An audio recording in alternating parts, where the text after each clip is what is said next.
Magandang umaga, ngayon po ay araw ng Biyernes, May 3, 2024 at narito po muli ang update sa lagay ng panahon. Ayon sa Pag-asa, easterlies pa rin ang pangunahing weather system na nakakaapekto ngayon sa ating bansa. Ito po ay mainit na hangin na nagbumula sa dagat Pasipiko.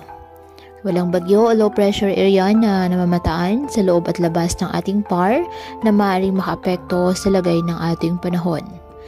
Ngunit ngayong buwan ng Mayo, ayon pa sa Pag-asa, kahit na tag-init, posible pong magkaroon ng bagyo. Isa o dalawang bagyo ang posibleng mabuo ngayong buwan. Posibleng mag-landfall ang potensyal na bagyo sa Eastern Visayas at dadaan po sa Southern Luzon. May posibilidad din namang lumihis sa bansa ang nasabing bagyo. Ayon po yan sa datos ng Pag-asa. Ngayong araw, magiging maayos at mainit po ang panahon sa halos buong bansa. Iilang lugar lamang po ang posibleng magkaroon ng light to moderate rains, gaya po dyan sa Sulu Islands, Pangasinan, Quezon, Eastern Visayas at Northern Mindanao.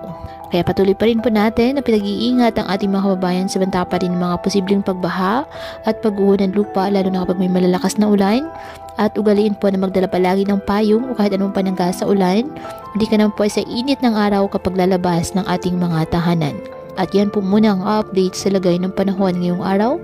Muli patuloy po tayo na mag-ingat at palaging tandaan, God loves you. Stay safe and God bless.